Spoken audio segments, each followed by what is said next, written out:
Awesome. Well, welcome. Happy Mother's Day, moms. We should just call it Happy Ladies' Day, you know? Okay, anyway. Uh, cool. Um, anyway, first of all, I want to thank you for everybody who's given to support financially the church. It's gone a long way to help us stay functioning week in and week out, which is really cool. So thank you. We believe here that generosity matters. I Paul, when he talked about giving in Scripture, he's like, don't give out of compulsion or like don't give because you're forced to give. And he says like God loves a cheerful giver. So one of the things we like to talk about here, it's truly like we want you to like want to give financially. We'll never get up here and be like, if you do not start giving, you can no longer come here. Like that would be insane. But we hope that you enjoy the experience of building community, growing in your faith, learning more about Jesus enough that you're like, man, I want this dream to continue to exist. It takes funding to fund the dream outside of the church. There's a nonprofit side of it, actually. So, so again, thank you for everybody who's consistently given. We believe it's an act of discipleship, and it goes a long way. So thank you. You can give so many different ways. You can text to give. You can scan the QR code, go on the website. There is an offering box if you'd like to write checks or give with cash. You can do it that way as well. Again, thank you. And if you've never given before, Mother's Day just feels like a great day to start. So, thank you very much. Now, today is really a cool day for me. My parents pastored a church for like 20 years growing up, and I never preached on Mother's Day there, but it's weird preaching at your parents' church, and then 20 years later or whatever, now they're preaching at my church. That's like an odd thing. And so today, though, it's special. It's Mother's Day, and I thought, hey, we should have like my mom and my wife kind of just have a conversation. In a lot of ways, okay, just guys, just take a deep breath, okay? Because you're like, oh my gosh, what a cliche.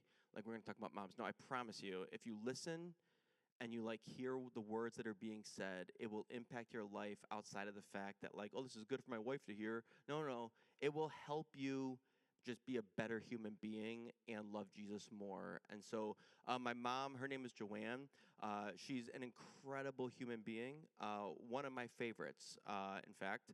And if she's in the room, like you always know when Joann's in the room, she'll make friends with anybody, and she'll make you feel like you've been best friends for a long time. And she'll make you feel like she's the most important person in the room. She won't say it. It's just the way she carries herself. It's like you must be like some sort of politician or something, because like I just want to be around you, and it's what makes her amazing. She has made our life way more joy-filled. She makes family vacations amazing. She's really made our house growing up. She made it a home. My dad was great too, but Joann was the glue. And then my wife is absolutely incredible. You've met her. She truly is the glue in our home. We would be lost. I don't understand. Sometimes it's like I'm not a useless person, and I'm like highly competent and smart. I tell myself that in the mornings. But like I don't know how. I'm like, how did I do this before? My life must have been mass and complete chaos. And then God let me meet Esther. It was like amazing. So the providence of God is real. And so anyway, I want to welcome my mom and my wife up, and they're just going to have a conversation about life.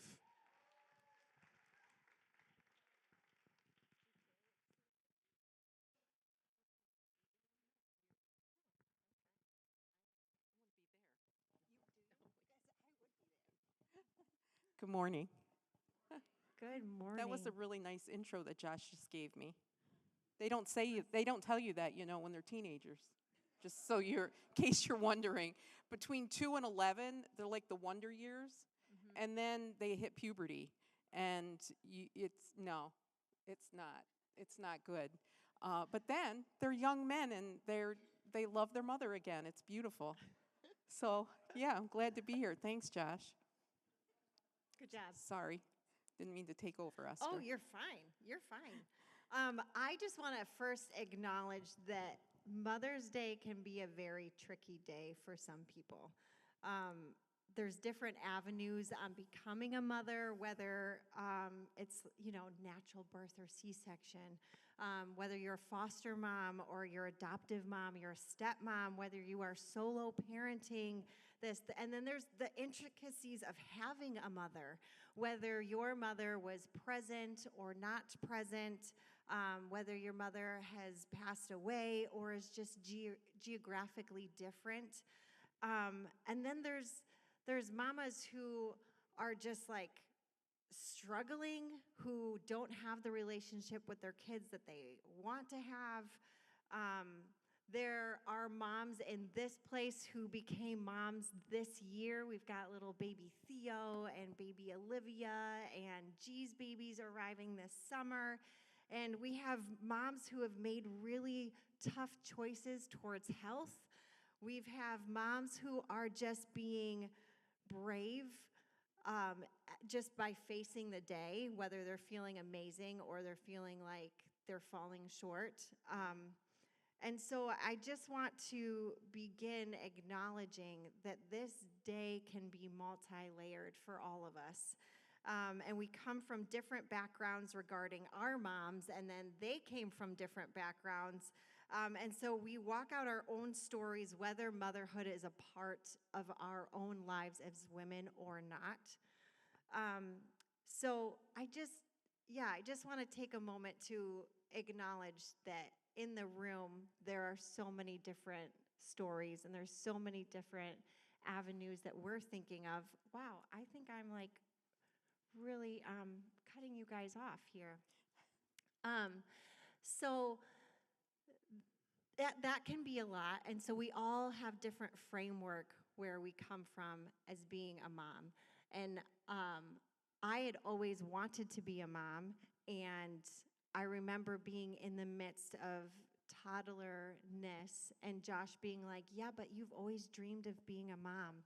And I was like, yeah, but that doesn't mean the dream does not come without struggle, and it doesn't come without good days and bad days and everything in between. So motherhood is just very multifaceted.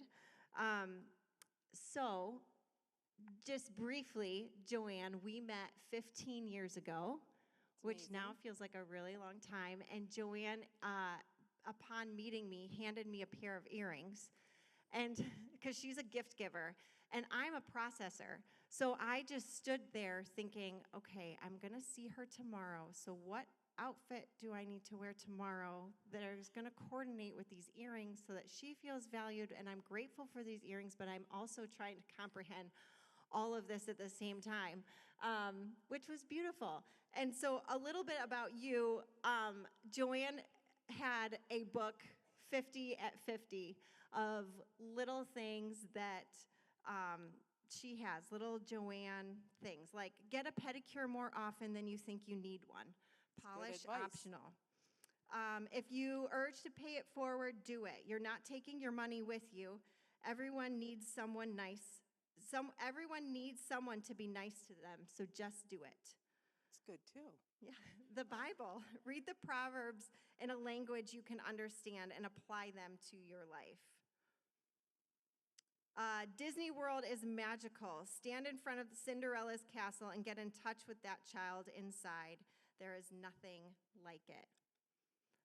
This one's funny. Love at first sight is a beautiful thing unless you're married. Go home and love your spouse. Quit the crap. Tell your children individually why you love them. They need to know why they are special. So that is just a look into who Joann is, but tell us what your framework for motherhood was. Thank you, Esther. Thanks for bringing that book. When I was turning 50, it was a big deal, and I just wrote down that book is just things that I had written over the years, little blurbs that I wanted my kids to have, and then my kids got it bound, and that was very special to me. And Esther, your shoe game is on. Oh. Thank you. And Esther bought me these shoes, so I forgot about that she bought them for me, but I love them. Motherhood. Everybody, women can come at motherhood from different angles, and a lot of what we do as women who become mothers is based on what we knew. And I wasn't really mothered very well, to be perfectly honest with you. My mother didn't have a nurturing in her, and I didn't know that. That's all I knew. So I loved my mom, but she just didn't have a very nurturing bent to her. And so, if I was sick in the morning before school, I would tell my older sister because it wasn't, my mother wasn't the go-to, you know. But I didn't know that until I was ready to be a mother. And after I got married and got pregnant, and there was something in me that just wanted to be like the best mom. I just had such desire to be a great mom and to love my kids with something that was real and tangible. And so I read.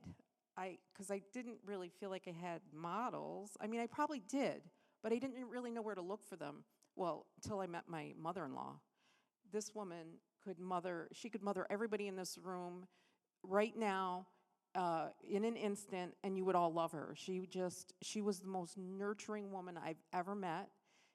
She's gone to be with Jesus now, but that woman taught me in a matter of months, because we met, got engaged and married in 9 months, and I wasn't pregnant. So we were just destined to be married. But when I met Joe's family, I knew that these were people I wanted to be connected to my entire life. That they were, and my mother-in-law was amazing, and she really did nurture me a lot. But I read, and the first book I read when I got pregnant was Dr. Spock's baby and child care book. And in our conservative evangelical world, it was the no-no book, because I don't know why, but I think that he didn't discipline the way that we were told that we were supposed to discipline. And so that made me want to read it. It was a no, I'm in. Like, nope, you can't read that. I'm in. I want it. And he helped me. He helped me mother, as far as, like, excuse me, but if the poop is green, Dr. Spock is going to tell me why, and then I know whether or not I have to take him to the doctor. And so that was and then I just read. I read everything I could get my hands on how to mother, because I had literally no clue. When we were leaving the hospital the first time, and they bring the baby in, and they put him in the car seat for you, because I had no idea how. And I just started crying, like, we really have to take him home? Like, I was so afraid. And I didn't have a mother that was going to come and help me. It was going to be me and Joe. And we put that baby on the table in the little thing and just cried. Like, now what? Now what do we do? I'm supposed to feed him, nurture him, like, change him. I'm it. And it was a lot. So motherhood framework was building, let me tell you. It is a lot. I remember bringing Wesley home, and it was like, just a couple flakes of snow. And we were driving like 40 down 690. Like, we were just so terrified that we would somehow ruin this child just on the way home. It's but true. Anyway, yeah, it is. So what surprised you in a good way about becoming a mother? Oh, that's a good question. Initially, it was that I could have so much feeling, so much inherent love for this human being that didn't exist before. And now we brought this child home, and he's ours, and I had no idea the love and the care that you could feel. It was almost scary, because, for me, if you ever have suffered from postpartum depression. Twice, yeah. Yeah. For me, it stemmed from all the things that could go wrong. I was petrified of because this human took so much of my heart, and the thought of all the things that could go wrong in his life, today, it was that was really, really hard for me. And so that surprised me. But the amount of love I could have for another person was astounding. And knowing that they are going to be with you for a very long time, hopefully, or just impact you in a really deep way. Yeah, because my oldest is going to be 40 in August, and that blows my circuits. I just told him recently, no. I'm 25. Like, I don't know how you got to be 40, but I'm still 20. Because, your brain stops maturing at, like, between 23 and 25. And so that's where I'm at. I'm like, no, I'm only 25. How can you be 40? And he is. He's a grown man. Like, it's something. It's puzzling. So when you're raising kids, I think the kids also raise us in a way. Like, we are growing as humans, we're maturing, we are gaining experience. And they say that every child has a different parent or set of parents because you're maturing. You're maturing in different stages. Like, you might be more financially stable by, the second or third one, or you're just young when you have the first child potentially, or you just don't know what you don't know with the first one. I often tell Wesley, like, we've never parented a 10-year-old before, so like, bear with us here because we're working on this while you're also becoming a kid. And then even with the next one, we have Chloe, who's 8, and she's a girl, and completely different personality, completely different perspective when it comes to life. And so then it's like, well, I've never parented, a girl at 8 years old with this personality either. So there's such a learning curve. There's constant transitions and constant change of relationship. So what are some of the hardships while navigating motherhood while also navigating life yourself? That's wow. That's a good one, because it's one of the things that I want it to just be a really good mom. I wanted my kids to know, we had planned on having 2, and I wanted them to know that they were loved no matter what. Like, I wouldn't use the word unconditional love because I don't really think that as humans we're capable of that, but I wanted them to know that my love for them is boundless. It's so for you, and I want the best for you. But then you realize your shortcomings because you can only give out what you've got. And so I had to really try to gain to me that was a hardship, trying to find, who I am, while, because it's very true that the kids raise you too, The first one has a totally different experience than the second. And then we decided, I decided that I had 2 boys, and it's only fair that I should have a girl. And so Joe was like, well, you can't guarantee you're going to have a girl. Are you going to be okay if it's a boy? And I was like, yeah. I wanted a girl. And so we did have a girl. And let me tell you something. It's like raising 2 boys. These 2, Joe and Josh, was like raising saints compared to having a third. She's a lot of work. She's 32, and she's still a lot of work. She's my best friend, don't get me wrong, but she's a lot of work. I still tell her, we text every night, and I tell her, I love you, I love your boys, and you're still a lot of work. And each one is so different, and they bring out different parts of you and the things that you lack.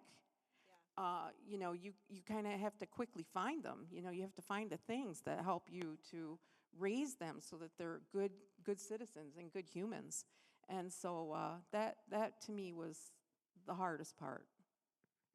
But I loved every second of it. Still do.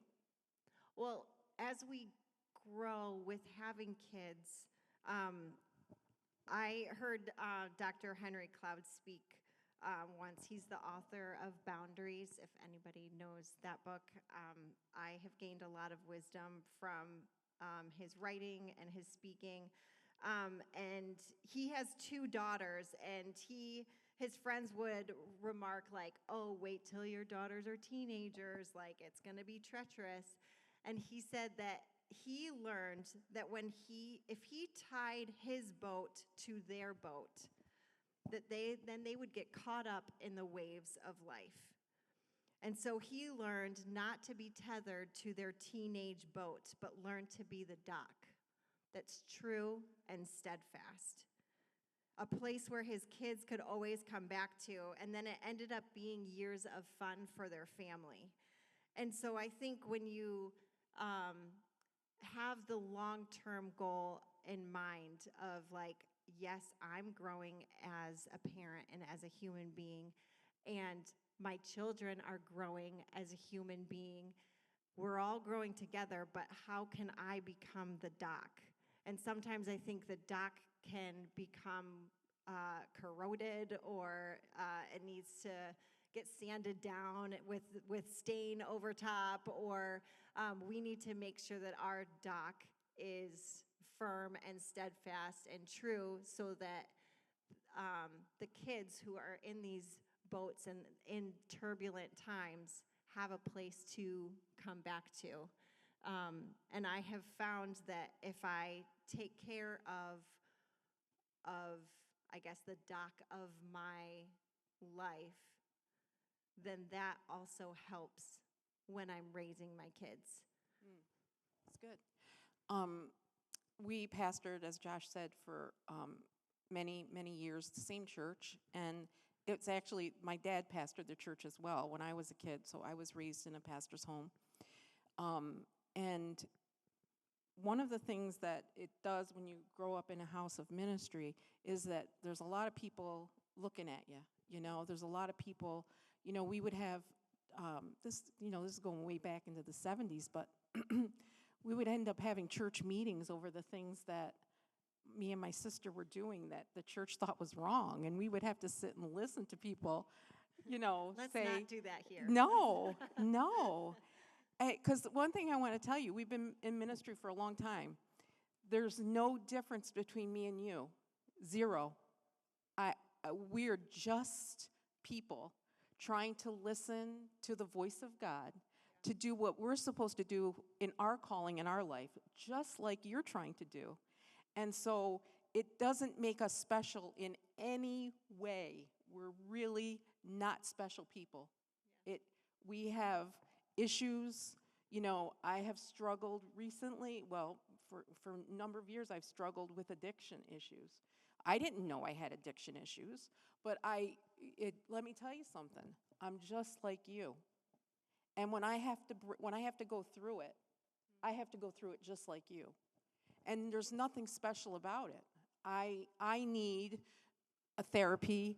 I need counseling. I need rehab. I need AA. I need the same things that many people in this room need. And so don't look at people in ministry and think, well, they're special. We should require more from them, expect more from them. No, pray for them. That's what they need from you, because they're praying for you. You may be new here today, and they may not even know who you are. They may not know your name. But let me tell you something. Josh and Esther's family prayed for you because this is their home. You're their people. And the only thing that makes them special is that they love you, and they want you to love them back. And that's how we grow as people. It's not the calling that we have that makes us grow. It's each other. And let me tell you something. This has not been an easy road. But I will say this. Parenting through ministry was the best thing I ever did. I loved being in ministry, and still do. And I loved raising my kids in the church. It's like a built-in community of people that when you love each other, they love you and you love them. There's nothing like it.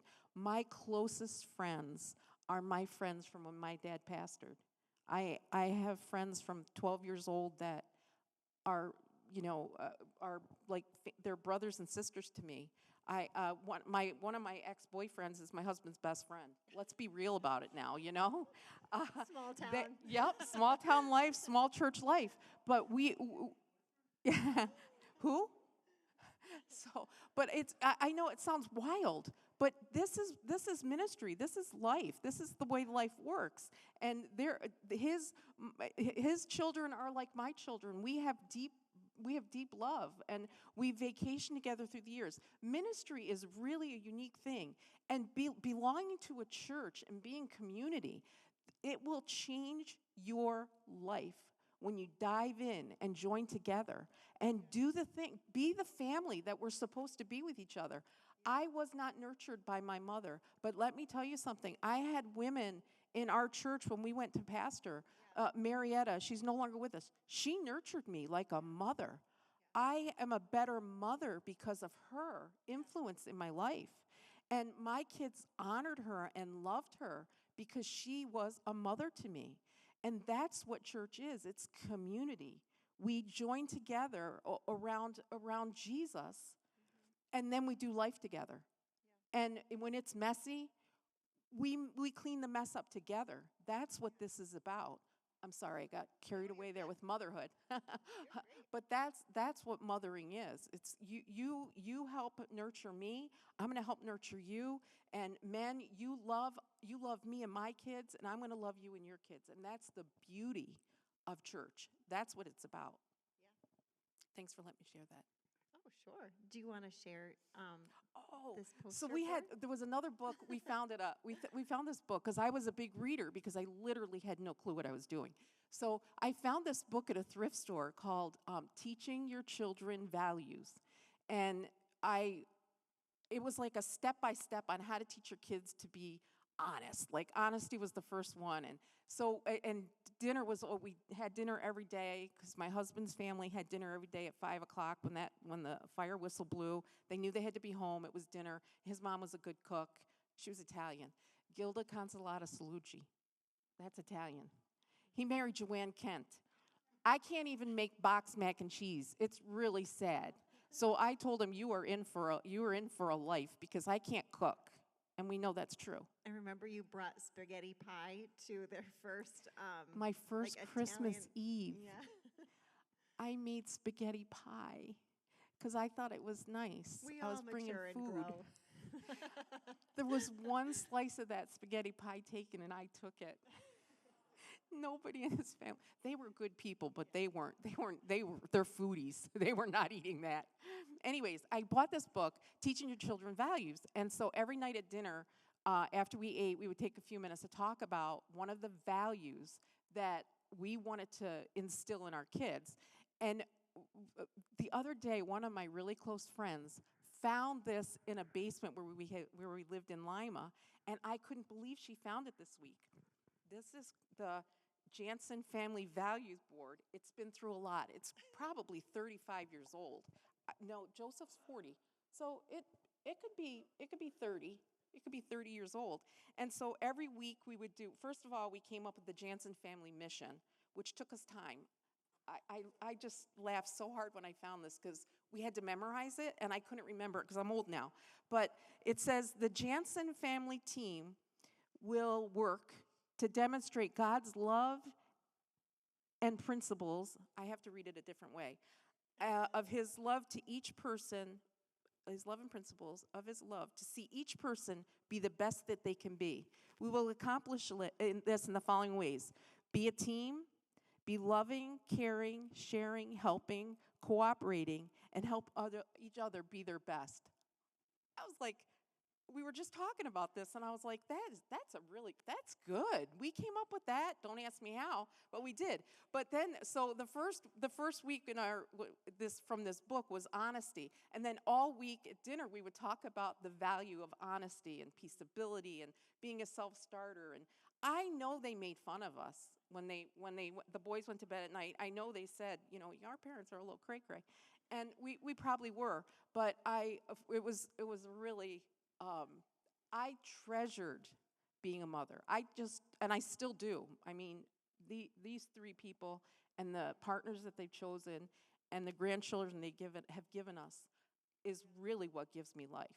I thank God every single day for these people in my life that somehow God felt like I would have the privilege of these people.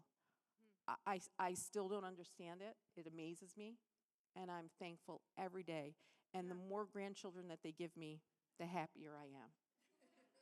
We're done. Thank you, Esther. We're I know done. you are. I know you are. And I thank you, though, for the 3 that you've given, because they're amazing.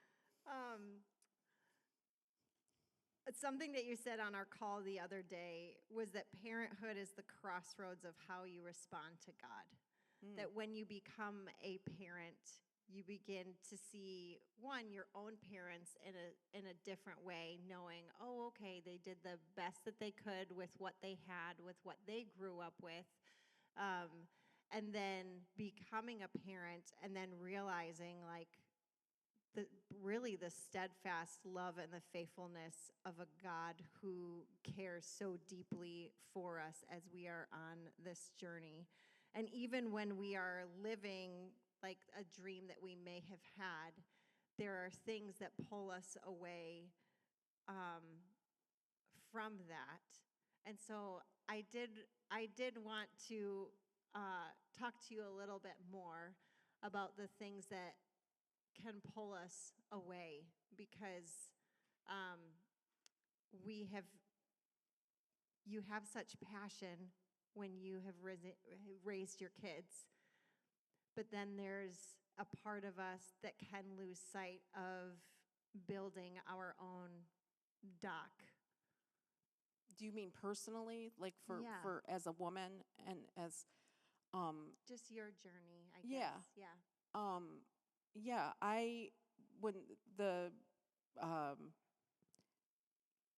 I'm not exactly sure. Hold on, let me think about how I wanna put this.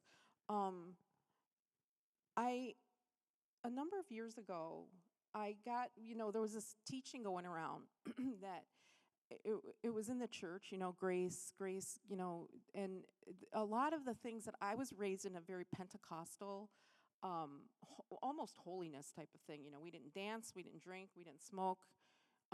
We dated to marry. I mean, it was you, we were allowed to wear pants. By the time I became a teenager, we were allowed to wear pants and not just skirts and dresses, but it was pretty conservative.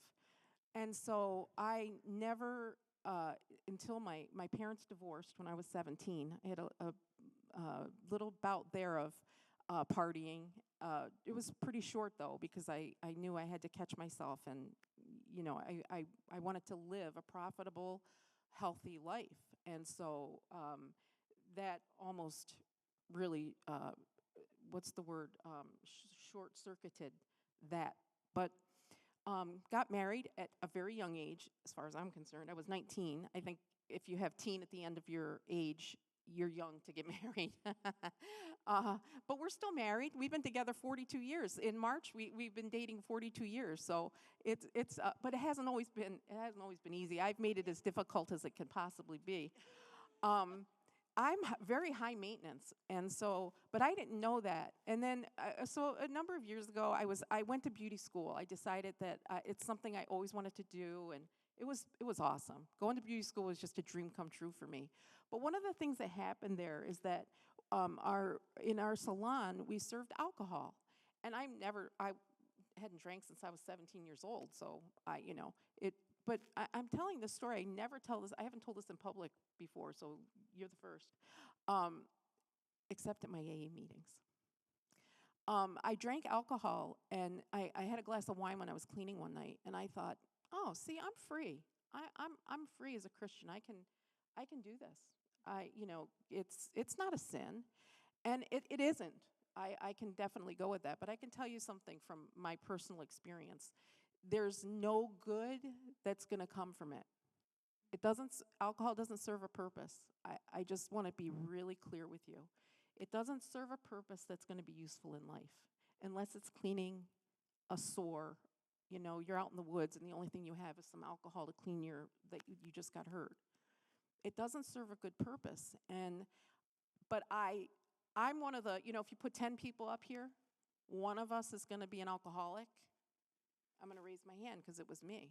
But I had no idea. I didn't know it was resting in there. That disease was just dying to come out until it did.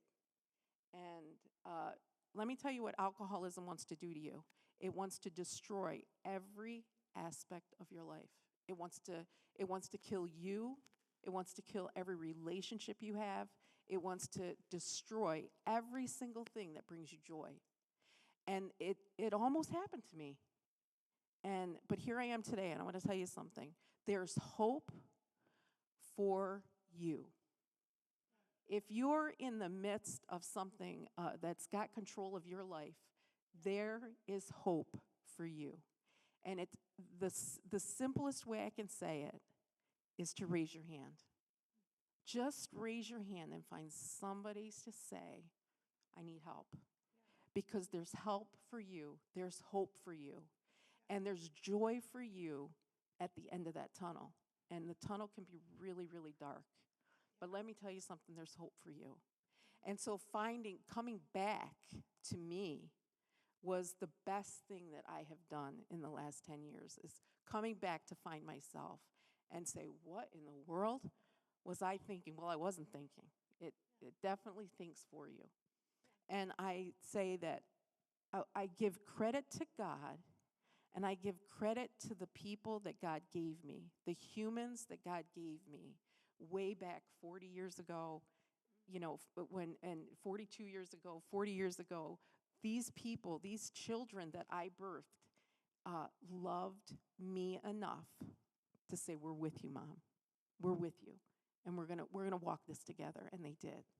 So I just want to tell you that there's hope for you. And so if that's something that you deal with in your life, I've never said this out loud in public before, there's hope for you. And I just wanted to thank you for allowing me to just get it out. It felt really good to say it to a group of people who love you and love me. Thank you. You okay? Yeah, Okay. just crying. That's I all. know. But I think we all, no mom in here has it all together, and we're all going through all of the things. And so you are not alone in going through things, and we have a community here of mom and women and families and individuals who we're supposed to cheer each other on. And yeah. And I gotta say that I'm sure if my family were all up here and they could be honest, I'm sure there were times where they did not want to cheer me on. They just wanted to be like, can this please stop the foolishness?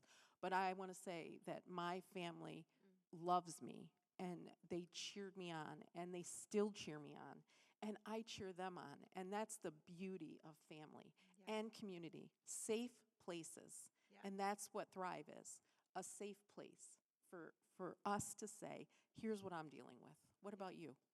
Yeah. Okay, how many days? How many days Sober? are you? Yeah. 663. Woo woo. I think there's something really beautiful about seeing a mom who has worked hard to be where she is, even to wake up in the morning and brave the day. Because there are some times as a mom, that is not always true, of wanting to get up and face the day. We'll transition this a little bit To something a little just lighter. one last question, about what your favorite tradition is with your kids, and then I will say one of mine.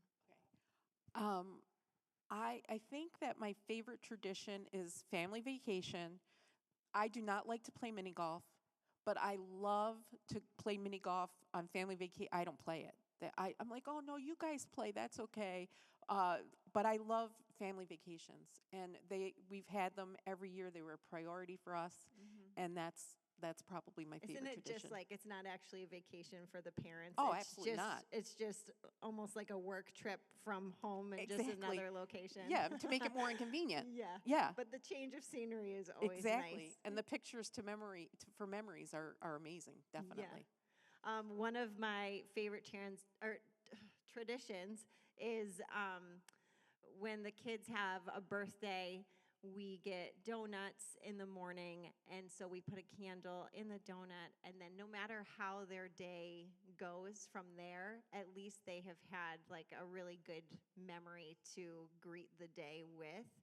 So We have a sweet treat for the women in this room. They're going to be Aw. passing out some platters, and I wanted the mom and the women to have a moment to eat the sweet treat before picking up the kids. It's good. Because I don't know about you, but sometimes just to like eat dinner sometimes like out without children is like a, you know, you It's a can gift. catch your breath and That's you right. can, you know, you can eat as long as you want to eat. So they are going to pass out some treats. If you would like one, great. If you don't, that's fine too. Don't feel pressured, but and then we will open it up, I think, to the kids, just they can eat the leftovers. But the moms and the women in this room, even if you're not a mom, but you are a woman in this room, you are a spiritual mother, you are somebody who is Nurturing. yeah, nurturing, yeah. And some of the pastries on here are from the Sugar Grove Bakery. So, yeah. Well, thank you, everybody. Esther, thank you. You did a really Yeah. good job of being Oprah. I'm very impressed. Thank you. And thank you, everybody. You've been really good. Thanks, guys. That was fun. You guys are great.